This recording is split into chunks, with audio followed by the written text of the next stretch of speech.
Senior صحافی اور تجزیہ کار جاوید چودھری کے مطابق نیو یارک کے اطالوی ریستوران میں نوجوان لڑکی نے نوجوان لڑکے کی آنکھوں میں جھانکا اور سرگوشی کی۔ محبت گفتگو ہے، اس کے لہجے میں یقین کی کھنک تھی۔ نوجوان لڑکے کی آنکھوں کی پتلیوں اور پپوٹوں کے درمیان سرخ ڈورے تھے، اور جب سے لڑکی نے لڑکے کی آنکھوں میں جھانکنا شروع کیا، یہ ڈورے آہستہ آہستہ پھیلتے چلے گئے۔ قدرت نے انسان کے آئی کانٹیکٹ میں عجیب جادو رکھا ہے کہ جب بھی کوئی شخص پیار سے، محبت سے یا عقیدت سے دوسرے کی آنکھوں میں جھانکتا ہے تو آنکھوں کی روشنی میں، جذبوں کے سرخ ڈوروں میں اور دل کی بے لگام بے ربط دھڑکنوں میں اضافہ ہو جاتا ہے۔ انسان قدرت کا سب سے بڑا اداکار ہے۔ یہ جھوٹ بولنے یا چھپانے پر آ جائے تو یہ اپنے آپ سے بھی چھپ جاتا ہے۔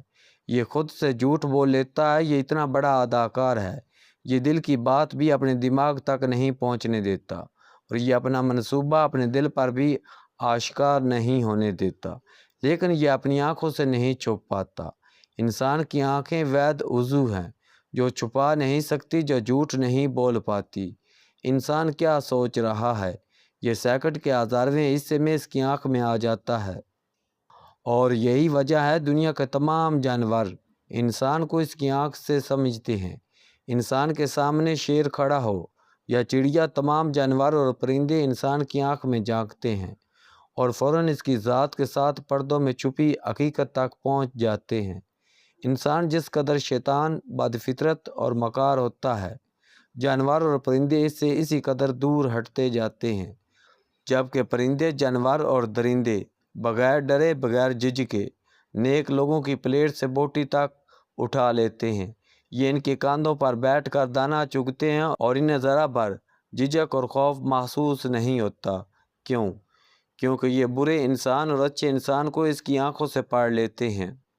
لہٰذا اچھے انسان نے ہاتھ میں تلوار بھی اٹھا رکھی ہو تو جانور اور پرندے اس سے خوفزدہ نہیں ہوتے، جبکہ برے انسان کے چہرے پر سمندر جتنی وسیع مسکراہٹ ہو تو بھی پرندے اور جانور اس سے محفوظ فاصلے پر رہتے ہیں۔ انسان کی آنکھ میں اتنی جامع کمیونیکیشن پاور ہے کہ اللہ تعالیٰ نے اگر انسان کو زبان نہ بھی دی ہوتی تو بھی یہ صرف آنکھ کے ذریعے اپنے تمام جذبے، اپنے سارے احساسات اور اپنی ساری ضرورتیں دوسروں تک کمیونیکیٹ کر دیتا۔ انسان دنیا کی ہر چیز سے چھپ سکتا ہے لیکن اپنی آنکھ میں الف ننگا ہوتا ہے۔ میں واپس نیو یارک کے اطالوی ریستوران کی طرف آتا ہوں۔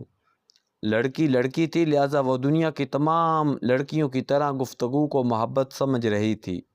یہ اس کا خیال تھا۔ محبت اظہار کا نام ہے۔ محبت لفظوں، فکروں اور گھنٹوں لمبی گفتگو کا نام ہے، کیونکہ لڑکی درست سوچ رہی تھی۔ دنیا کی ہر عورت گفتگو کو محبت سمجھتی ہے۔ عورت سمجھتی ہے جب تک مرد کی محبت قائم رہتی ہے، اس وقت تک اس کی زبان حرکت میں رہتی ہے۔ وہ لفظوں اور فکروں کے ذریعے اپنی محبت، اپنی چاہت کا اظہار کرتا ہے، اور جس دن مرد کی زبان کو بریک لگ جاتی ہے، اس دن محبت کا رنگ اڑ جاتا ہے۔ اس دن قربت کافی کے خالی ڈبے، سگریٹ کی خالی ڈبی اور خوشبو کی خالی بوتل بن جاتی ہے۔ اس دن انسان لوگ ایک دوسرے کے قریب ہوتے ہیں، لیکن جس طرح خوشبو کے بغیر بوتل، سگریٹ کے بغیر ڈبی اور کافی کے بغیر ڈبہ کچھ نہیں ہوتا، بالکل اسی طرح قربت بھی محبت کے بغیر خالی خالی، بے رنگ سی ہو جاتی ہے۔ دنیا کی تمام عورتوں کا خیال ہے جس دن مرد ان کی موجودگی میں بور ہونے لگے، یہ گفتگو کی بجائے کتابوں، ٹیلی ویژن اسکرین اور کھڑکی کے شیشے پر جمے موسموں میں دلچسپی لینے لگے، اس دن اس کی محبت کی کافی کا ڈبہ خالی ہو جاتا ہے۔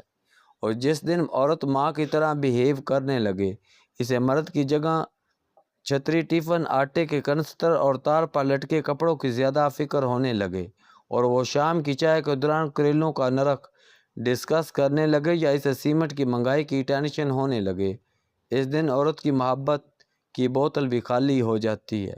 یہ نوجوان لڑکی بھی گفتگو کو محبت سمجھتی تھی، لہذا یہ پچھلے 2 گھنٹوں سے مسلسل باتیں کر رہی تھی، اور نوجوان لڑکا اس کی باتوں کی رو میں لڑکتا بہتا چلا جا رہا تھا۔ گرم باتوں اور ابلتے فکروں کے دوران کھانا کب ٹھنڈا ہوا اور ٹھنڈے سافٹ ڈرنک کب گرم ہوئے، دونوں کو کچھ خبر نہیں تھی، جبکہ ان سے میز بھر کے فاصلے پر ایک حدیر عمر جوڑا بیٹھا تھا۔ یہ دونوں حضرت نوح کے دور کے انسان لگتے تھے۔ بوڑھی اماں کی گردن سے جڑیوں کی جالریں لٹک رہی تھی اور کانوں کی لوؤں پر مردوں کی مونچھوں کے برابر بال تھے، اور اس کی گردن طوفان میں پھنسی چڑیا کی طرح جری لے رہی تھی، جبکہ بابا جی اس قدر بوڑھے تھے کہ گمان ہوتا تھا بابا جی کی عمر کے دریا تک سوکھ چکے ہوں گے اور ان کے بچپن کے سمندر کی جگہ شہر آباد ہوں گے۔ لڑکی نے جب پہلی بار بابا جی کے چہرے کو دیکھا تو اس نے نوجوان کا ہاتھ دبا کر سرگوشی کی، یہ بابا اتنا بوڑھا ہے کہ خود اپنا باپ لگتا ہے۔ نوجوان نے یہ سن کر اتنا زوردار کہکا لگایا کہ اس کے حلق میں موجود لائم سوڈا اس کے نتنوں سے باہر ابل آیا۔ یہ حدیر عمر جوڑا نوجوان جوڑے کے بالکل برعکس تھا۔ یہ بھی 2 گھنٹے سے ریستوران میں بیٹھے تھے، لیکن ان کی میز کی پلیٹوں، چمچوں اور کانٹوں تک ان کی آواز نہیں سنی تھی۔ یہ دونوں خاموشی سے آئے، میز پر بیٹھے، اشارے سے مینو کارڈ مانگا، آرڈر دیا، ان کا کھانا آیا اور یہ دونوں چپ چاپ کھانے لگے۔ دونوں نے ایک دوسرے کی آنکھ میں جھانکنے کی زحمت بھی نہیں کی۔ لڑکی کو یہ جوڑا اجنبی لگ رہا تھا، لہذا اس نے لڑکے کے کان میں سرگوشی کی، ان دونوں کی محبت مر چکی ہے۔ یہ محض 2 انسان ہیں، بس ایک سیٹ پر بیٹھے 2 مختلف مسافر۔ ان کی کافی کا ڈبہ، ان کی سگریٹ کی ڈبی اور ان کی خوشبو کی بوتل خالی ہو چکی ہے۔ لڑکی کا کہنا تھا وہ موت کو ایسی زندگی پر فوقیت دے گی، وہ جس طرح ایک میز پر بیٹھیں گے اور ان کی گفتگو میں خاموشی کے وقفے طویل ہو جائیں گے، اس دن خودکشی کر لے گی۔ لڑکا اس کی قطعی سٹیٹمنٹ سے خوفزدہ ہو گیا۔ اس نے لڑکی سے پوچھا، تمہاری نظر میں محبت کیا ہے؟ اور لڑکی نے سرگوشی میں جواب دیا، محبت گفتگو ہے۔ نیو یارک کے اس اطالوی ریستوران کا کھانا ختم ہو گیا۔ لڑکی نے حسرت سے بوڑھے جوڑے کی طرف دیکھا اور دونوں اپنی اپنی سیٹ سے اٹھ کھڑے ہوئے۔ بوڑھے جوڑے کی میز دروازے کے راستے میں تھی۔ یہ دونوں زیر لب چچ کرتے ہوئے بوڑھے جوڑے کی میز کے قریب پہنچے۔ لڑکی نے رحم سے بھری آخری نظر بوڑھے پر ڈالی اور اس کے قدم زمین پر جم گئے۔ اس نے دیکھا بابا جی اور اماں جی ایک دوسرے کا ہاتھ پکڑ رکھا ہے اور دونوں ایک ہاتھ سے کھانا کھا رہے تھے۔ لڑکی بوڑھے جوڑے کی میز پر آ کر رک گئی۔ اماں جی نے چونک کر اس کی طرف دیکھا۔ اس کی جڑیوں میں اس طرح حرکت ہوئی جس طرح رات کے اندھیرے میں خرگوش اپنی جگہ بدلتا ہے اور اس کے جسم کی رگڑ سے جھاڑیاں کروٹ لیتی ہیں، یا پھر رات کا کوئی پرندہ صبح کے خوف سے درخت سے اپنا رشتہ توڑتا ہے اور درخت کی شاخیں اس کے فراق میں دیر تک کپ کپاتی رہتی ہیں۔ اماں جی کی جڑیوں میں سرسراہٹ ہوئی اور ممتا کی دعا جیسی چھوٹی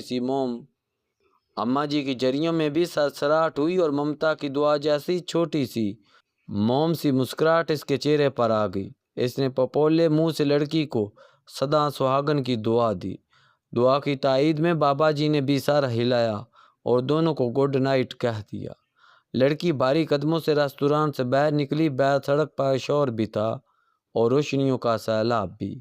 اس کی آنکھوں میں آنسو آ گئے۔ اس نے لڑکے کا ہاتھ تھاما اور چیختی ہوئی آواز میں بولی، جیمز، میرا فلسفہ غلط تھا۔ محبت گفتگو ہے، لیکن محبت کی انتہا خاموشی۔ جیمز نے حیرت سے اس کی طرف دیکھا۔ لڑکی بولی، اماں جی اور بابا جی نے 2 گھنٹے سے ایک دوسرے کا ہاتھ تھام رکھا تھا، دونوں ایک ایک ہاتھ سے کھانا کھا رہے تھے، کیا یہ محبت کی انتہا نہیں؟ جیمز، مجھے محسوس ہوتا ہے انسان کی محبت میں ایک ایسا وقت بھی آتا ہے جب خاموشی گفتگو سے ہزاروں لاکھوں گنا زیادہ قیمتی ہو جاتی ہے، جب انسان ایک دوسرے کی چپ کو انجوائے کرنے لگتا ہے، جب وہ محبت کے اظہار کے لیے لفظوں اور فکروں کی محتاجی سے آزاد ہو جاتا ہے۔